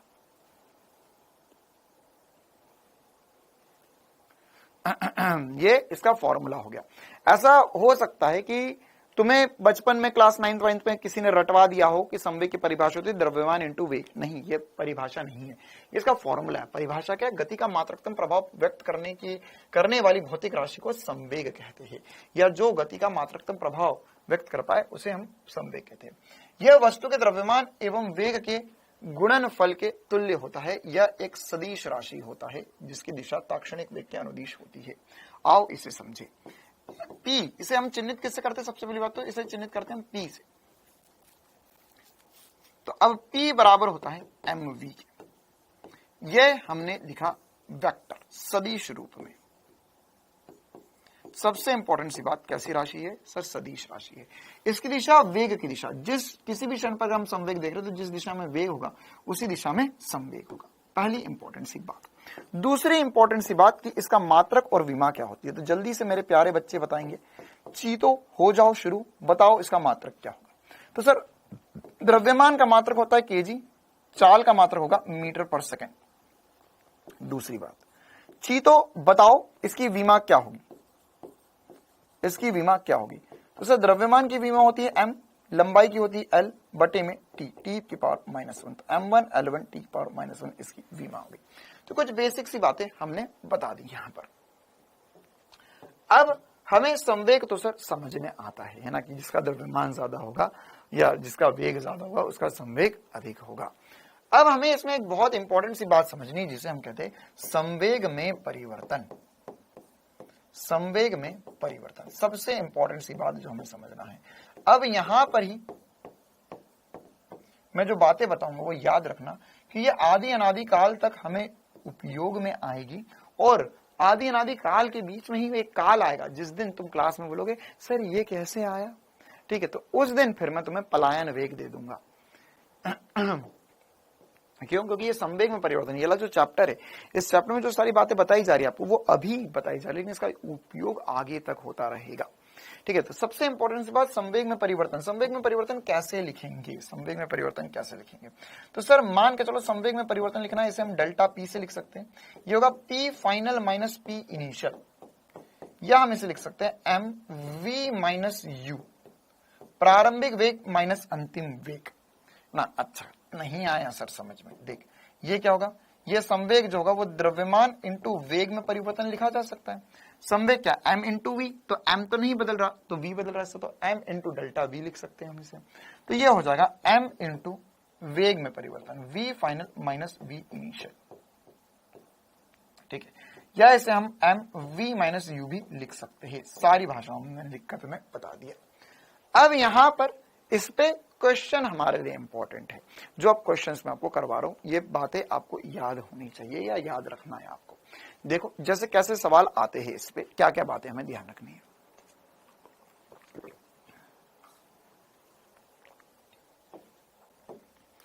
मान के चलो हमने बेसिक से सवालों से शुरुआत करी। हमने बोला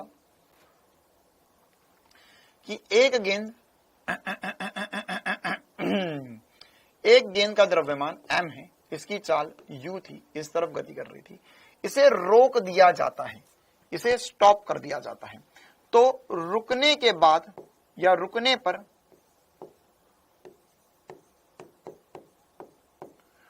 पर संवेग में परिवर्तन क्या होगा?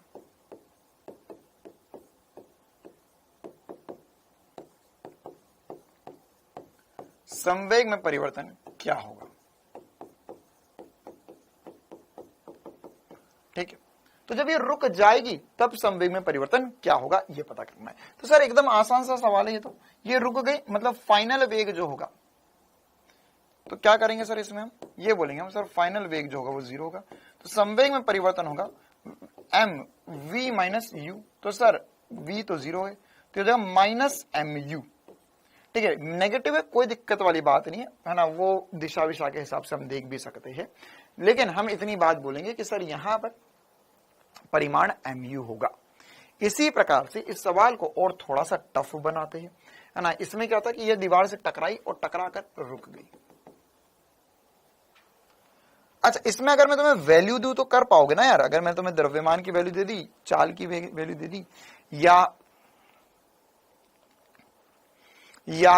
u का परिमाण दे दिया, तो वैल्यू रखकर सॉल्व कर सकते हो। बेटा उसका मान जो है वह वैल्यू मैं बोल रहा हूं ना, अगर दूं मैं तुम्हें 5 मीटर पर सेकंड, ये दीजिए 2 किलो, तो 5 इंटू 2 10 हो गया, आ गया आंसर। अब इसमें जो एक और इंपॉर्टेंट सी बात होती है, वो दूसरा इंपॉर्टेंट सा सवाल जो हमें, देखो इसमें 2-3 ही सवाल करवाऊंगा, लेकिन इसके आंसर्स टाइप आप ध्यान रख सकते हो हमेशा के लिए। हमें बोला गया कि यहां पर एक दीवार है, अब इस दीवार से इसकी प्रत्यास्थ टक्कर होती है। कैसी टक्कर बोल रही है? प्रत्यास्थ टक्कर।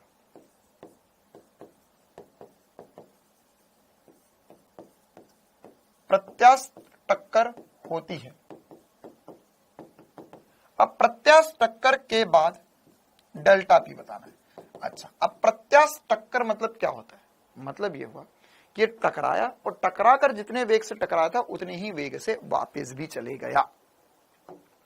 जितने वेग से टकराया था उतने वेग से वापस भी चला गया। मतलब क्या हुआ कि यहां पर आया, ये u वेग से आया, ये टकराया u वेग से, और ये टकरा कर वापस जब गया तो ये वापस भी u वेग से ही चले गया। ठीक है, द्रव्यमान m है। तो इसमें अब संवेग में परिवर्तन क्या लिखेंगे? तो सर अब संवेग में परिवर्तन होगा डेल्टा p बराबर होगा m इंटू डेल्टा v। अच्छा सर जब तक द्रव्यमान नहीं बदल रहा तो कोई दिक्कत वाली बात ही नहीं है, v final minus v initial होगा। अच्छा अब इसका प्रारंभिक वेग कितना है? इसका प्रारंभिक वेग क्या है? प्रारंभिक वेग क्या है? इसका प्रारंभिक वेग u है। अच्छा इसका अंतिम वेग क्या है? सर अंतिम वेग भी u है, लेकिन सबसे बड़ी समस्या वाली बात इसकी दिशा पलट चुकी है। दिशा पलट चुकी है, तो मैं दोनों को यू यू नहीं रख सकता। क्यों नहीं रख सकता? You you he you you. क्यों? क्योंकि यहां पर इसमें वेग की दिशा अलग अलग है। तो कैसे करेंगे अब हम इसे सॉल्व? देखो ये होगा v, v मतलब ये वाली दिशा, इस दिशा को हम पॉजिटिव बोल देते और ये वाली दिशा को हम नेगेटिव बोल देते। अच्छा, आपके सहूलियत के लिए मैं थोड़ा सा परिवर्तन करना चाहूंगा, मैं यहाँ पे v0 लिख देता हूं। v0 से आया, v0 से टकरा कर चले गया, ताकि वो uv का चक्कर खत्म हो जाए, कुछ नई बात आ जाए। इस जगह v0 माइनस v0, आई बात समझ में? v0 माइनस v0 कर दिया तो क्या हुआ इसका मतलब? इसका मतलब ये हुआ कि सर ये जा रहा था, ये नेगेटिव डायरेक्शन में जा रहा है, टकरा कर पॉजिटिव डायरेक्शन में जा रहा है। कितनों को ये समझ में आ गया है ना? डायरेक्शन अपोजिट हो गई। तो यहां पर हम लिख सकते हैं सर, ये हो जाएगा m इंटू, या मैं सीधा आंसर लिख दूं क्या? चलो कर देते हैं, m into v0 plus v0 हो जाएगा ये। या यहां पर हम डेल्टा p जो होगा संवेग में परिवर्तन, वो संवेग में परिवर्तन लिख सकते हैं हम यहां से। हम यहां पर लिखेंगे, ये हो जाएगा 2m v0।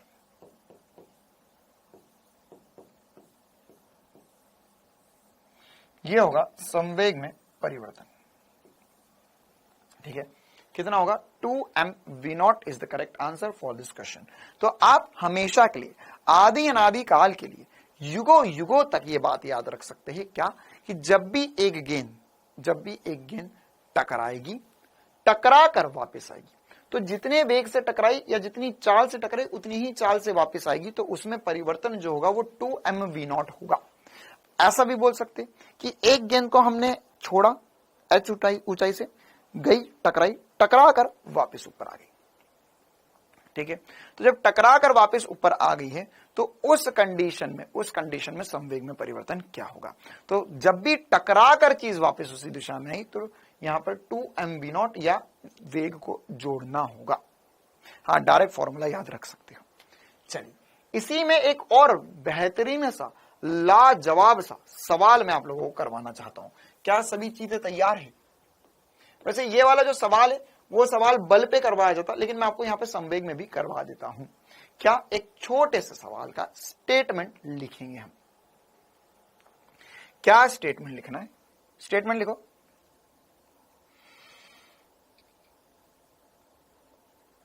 एक गेंद 20 मीटर ऊंचाई से समतल सतह पर गिरती है।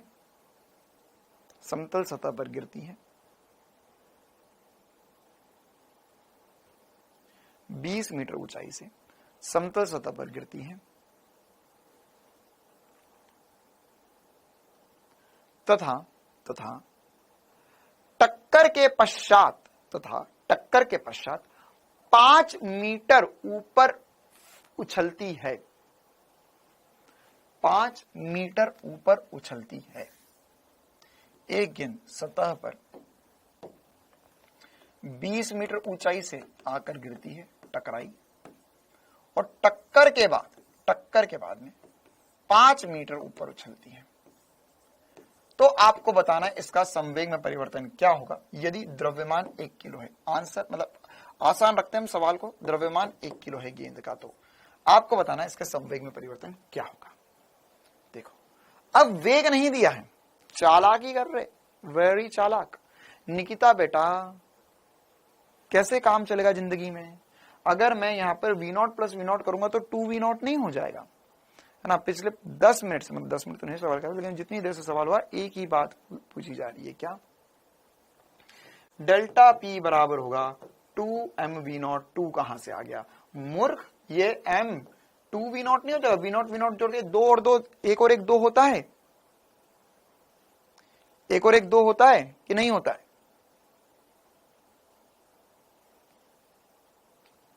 चल बेटा, ये जो मैंने बोला है ना, ये वही लिखा हुआ है बोर्ड पे कि एक गेंद को h ऊंचाई से छोड़ा जाता है। चलिए, तो कैसे करेंगे? तो देखो, अब इस सवाल को करने के लिए हमें फिर से इसके वेग में परिवर्तन लिखना पड़ेगा। तो अगर मैं ये लिख रहा हूं संवेग में परिवर्तन क्या होगा, डेल्टा p क्या होगा, तो संवेग में परिवर्तन क्या होगा कैसे पता करेंगे? तो इसके लिए हम ऐसा बोल सकते हैं सर कि यहां पर संवेग में परिवर्तन जो होगा वो डेल्टा p बराबर होगा m v माइनस u। तो अंतिम वेग और प्रारंभिक वेग पता करना पड़ेगा, मतलब टक्कर से पहले और टक्कर के बाद वेग पता करना पड़ेगा। ठीक है, हाँ नीचे आएगी तो वेग नेगेटिव ले सकते हो आप। तो टक्कर के पहले और टक्कर के बाद वेग क्या होगा, तो अगर कोई गेंद 20, इसीलिए तो मैं बोलता हूं कि स्टार्टिंग के जो चैप्टर्स है वो बहुत ज्यादा इंपॉर्टेंट है। अब देख, जिसने सरल रेखा में गति नहीं पढ़ा वो एक सवाल कर ही नहीं सकता, न्यूटन के गति के नियम का सवाल है और नीट में आएगा ऐसा सवाल। फिर बोलते हो सर हमसे सवाल नहीं बना, क्यों? क्योंकि तूने पुराना वाला पढ़ा ही नहीं। अब जिसने सरल रेखा में गति पढ़ा उसके लिए 10 सेकंड का सवाल है ये, कि अगर एक गेंद को 20 मीटर ऊंचाई से छोड़ा जाएगा तो कितने वेग से धरातल पे टकराएगी। अगर एक गेंद टकराने के बाद में 20 मीटर ऊपर जा रही है तो कितने वेग से ऊपर जाएगी। √2gh कर लो, या अगर तुम्हें SP स्टार याद हो तो देख लो भैया, गेंद जब भी गिरना शुरू करती है तो पहले में 5 मीटर, अगले में 15 मीटर गिरती है, तो 2 सेकंड में 20 मीटर गिरेगी, तो 2 सेकंड में वेग हो जाएगा 20 मीटर पर सेकंड, GT। चलो कोई बात, कर देते हैं। वैसे SP स्टार से आ चुका है, V की वैल्यू 20 मीटर पर सेकंड आ चुकी है, और U की वैल्यू जो है 5 मीटर ऊपर जाएगा, मतलब कि सर 1 सेकंड ऊपर गया है, 1 सेकंड ऊपर गया है, मतलब कि 10 मीटर पर सेकंड वेग होगा। अच्छा, अब एक को पॉजिटिव बोलना पड़ेगा, एक को नेगेटिव बोलना पड़ेगा। आप किसी को भी पॉजिटिव ले लो, किसी को भी नेगेटिव ले लो। मान के चलो मैंने नीचे वाले को नेगेटिव ले लिया, तो एक को पॉजिटिव बोलना पड़ेगा, दैट्स इट। ठीक है, बाकी अगर जिसको अच्छा नहीं लगा वो पूरा पूरा देख लो। V की वैल्यू क्या होगी, V की वैल्यू होती है सर √2gh। तो कितनी ऊंचाई से गिरा सर, ये 2 × 10 × 20, तो क्या 400 का वर्गमूल करोगे 20 मीटर पर सेकंड आ जाएगा। या U की वैल्यू जो हो जाएगी वो फिर से हो जाएगी √2gh। कितनी ऊंचाई गया, 5 मीटर ऊपर। देख 5 मीटर ऊपर जाना, 5 मीटर नीचे आना, बात बराबर ही होती है। मैंने तुम्हें सिखाया था नीचे आने से वेग हमेशा कैलकुलेट किया करो। तो ये हो जाएगा √2 × 10 × 5, या ये 10 × 5 मतलब कितना हो जाएगा 100 का वर्गमूल 10 मीटर पर सेकंड आ जाएगा। एक को पॉजिटिव एक को नेगेटिव रखना पड़ेगा। तो अब परिवर्तन कितना होगा सर जी, परिवर्तन कितना होगा, तो डेल्टा P जो लिखेंगे हम, डेल्टा P इधर लिख देते हैं, ये होगा 1 × द्रव्यमान है V - U, तो हो जाएगा 1 × -20 -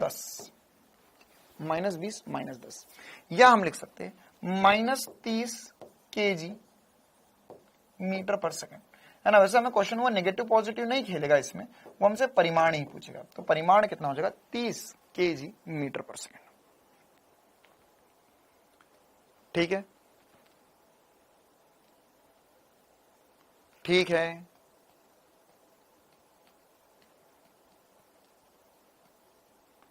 आ गया समझ में, क्लियर है मामला। चल अब आगे बढ़ते, इसमें एक और सवाल करते ना। अब ये वाला भी जो सवाल करवाऊंगा वो इसी के जैसा होगा, इसका और एडवांस वर्जन होगा। ठीक है, इसका भी आप आंसर चाहो तो याद रख सकते हो।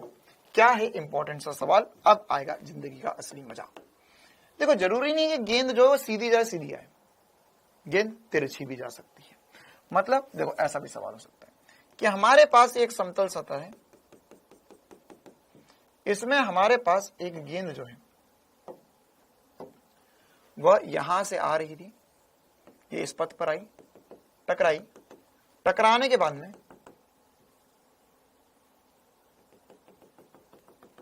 इस दिशा में निकल गई, तो आई, टकराई, टकरा कर चली गई।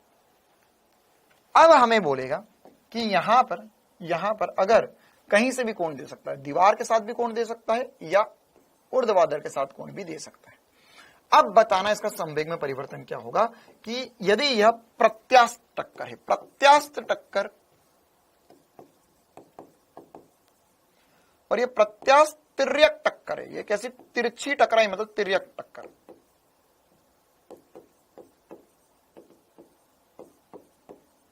तो इस कंडीशन में डेल्टा P क्या होगा, डेल्टा P बराबर क्वेश्चन मार्क, द्रव्यमान M यह आ रही है U चाल से, द्रव्यमान M ये जा रही है U चाल से। क्लियर मामला। अब हमें करना है यहां पर संवेग में परिवर्तन क्या होगा। तो अब कैसे करेंगे हम इसे, अब कैसे करेंगे, यही सवाल में एग्जैक्टली ऐसा भी बोल सकता है कि ये जो गेंद है ना, यह जमीन पे ना टकराते हुए किसी दीवार पे टकरा रही है। मतलब देखो, ये ऐसा का ऐसा सवाल जो मैं घुमा दिया,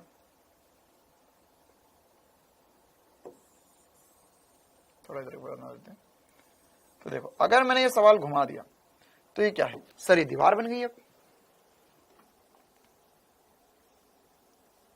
ये क्या बन गया, अब दीवार बन गई, अब दीवार पे टकरा रही है। तो ये दोनों ही बातें पूछ सकता है, दोनों का आंसर सेम ही होगा मुझे तो लगता है। क्या तुम्हें भी ऐसा लगता है? तो अगर हाँ, तो अब हमें इसे कैसे करना होगा। देखो अब चक्कर यह है कि यह एक सदिश राशि, तो क्या दिशा बदली है? हाँ सर, दिशा बदली है। इसमें दिशा बदलना बहुत आसान सी बात थी, मैंने यहाँ पर प्लस माइनस से ही काम चला दिया क्योंकि एक वी में गति थी, लेकिन अब ये द्विविमीय गति है। तो इसके लिए क्या करना होगा, इसके लिए हमें घटक घटक खेलने पड़ेंगे। तो यहां पर अगर मैं देखूं तो इस गेंद का घटक या वेग का घटक, तो सर यहां पर जो घटक होंगे वो कैसे निकाल सकते हैं। तो देखो क्या हो रहा है, ये यू वेग से इधर आ रहा है, उसका ऊर्ध्वाधर के साथ कोण थीटा है, ये कोण थीटा, तो ये वाला कोण भी थीटा होगा। देखो ये कोण थीटा होगा, ये कोण थीटा होगा, ऊर्ध्वाधर के साथ जो कोण बन रहा है वो थीटा है। तो यहां पर मैं यू के घटक कर सकता हूं, या m इंटू यू संवेग लिख देता हूं सीधे, संवेग के भी घटक कर सकते हैं। तो x दिशा में ये हो जाएगा, ये हो जाएगा एम यू साइन थीटा, और y दिशा में हो जाएगा ये एम यू कॉस थीटा। कितनों को ये चमका, संवेग जो होगा वह कॉस घटक साइन घटक। इसी प्रकार से इसमें भी अगर मैं घटक घटक खेलूंगा तो यहां पर कितना हो जाएगा, ये होगा सर ऊर्ध्वाधर के साथ कोण थीटा, तो ये वाला घटक जो हो जाएगा वो हो जाएगा एम यू साइन थीटा, और इधर वाला जो घटक हो जाएगा, हाँ सही तो है, एम यू साइन थीटा, और ये वाला घटक जो होगा एम यू कॉस थीटा।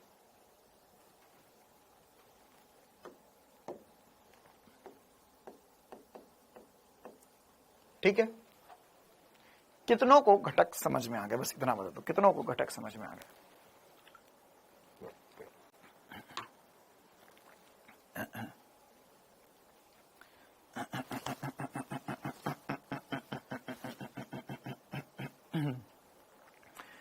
आ गए घटक समझ में? ये सबाना कैसा बोलती रे, ये बोलती सर वो एक्स दिशा में साइन कैसे आ गया, क्यों तूने रट्टा लगा लिया क्या रे?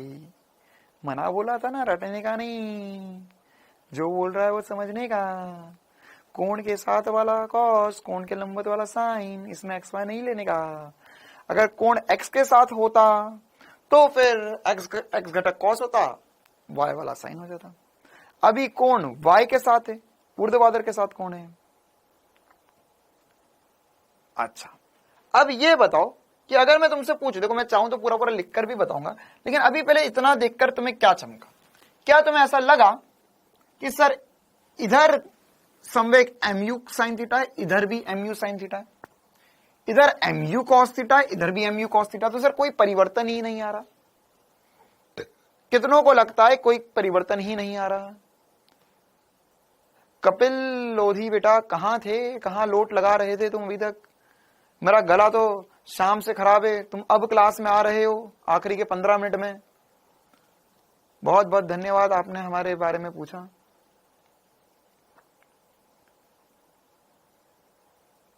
कितनों को लगता है 0 आ जाएगा?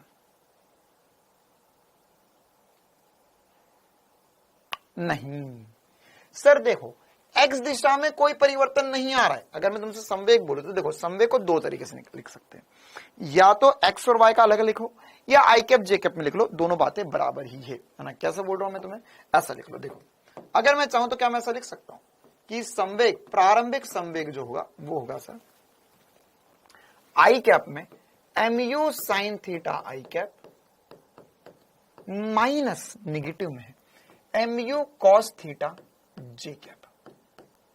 इसी प्रकार से अंतिम संवेग जो होगा वो हो जाएगा mu sine theta i cap plus mu cos theta j cap. कितनों को ये चमका? संवेग मैंने लिख दिया। तो अगर ये बात समझ में, तो आप चाहो तो x और y के लिए भी लिख सकते हो कि सर ये x वाला ये रहा, ये x वाला ये रहा, ये y वाला ये y वाला। तो इसमें एक बात समझ में आई कि सर एक्स दिशा में संवेग में परिवर्तन नहीं हुआ, एक्स दिशा में संवेग में परिवर्तन नहीं हुआ।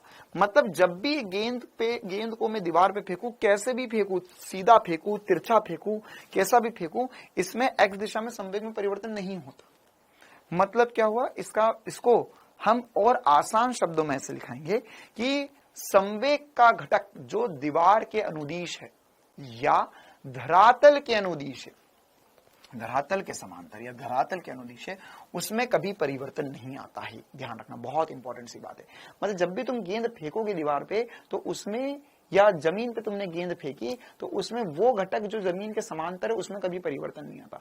हमेशा जो घटक जमीन के लंबवत या धरातल के लंबवत है उसी में परिवर्तन आता है। मतलब ये हुआ कि जमीन के लंबवत ही गेंद बल लगाती है। क्या हुआ इसका मतलब? इसका मतलब ये हुआ कि जमीन के लंबवत ही हमेशा गेंद पर बल लगता है, जमीन द्वारा या दीवार द्वारा। मतलब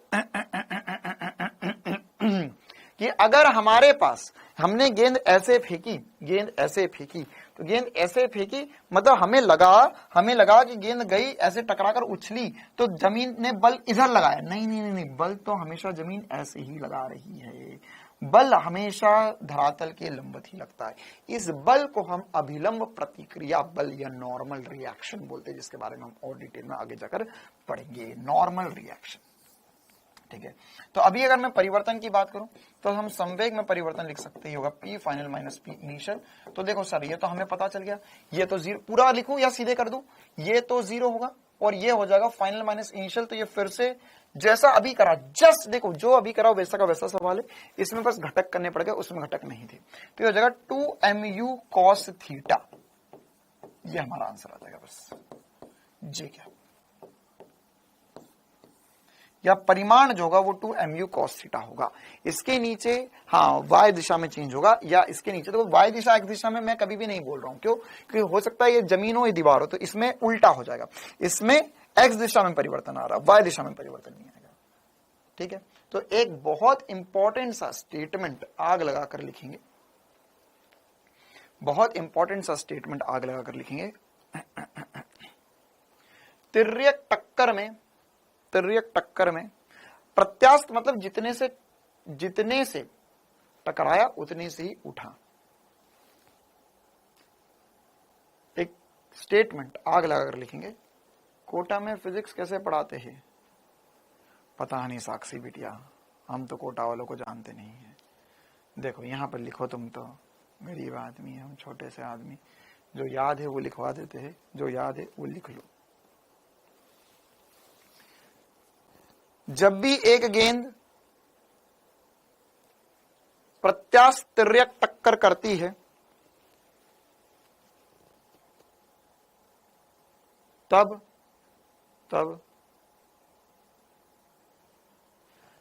सदैव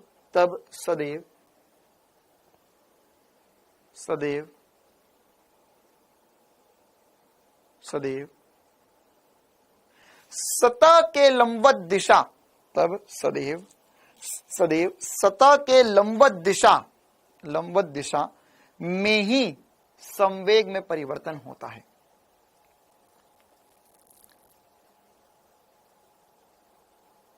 सतह के लंबवत दिशा में ही संवेग में परिवर्तन होता है।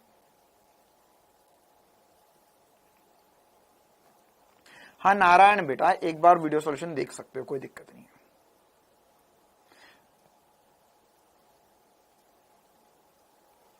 क्या बोल रहा हूं बेटा? हरिओम, है ना? नाम तो बढ़िया भगवान वाला रख लिया, लेकिन हरकतें बिल्कुल भी देव वाली लग नहीं रही है तुम्हारी। मैंने 50 बार बोल दिया कि जो घटक कोण के साथ होता है वो कॉस होता है, कोण के लंबवत साइन होता है।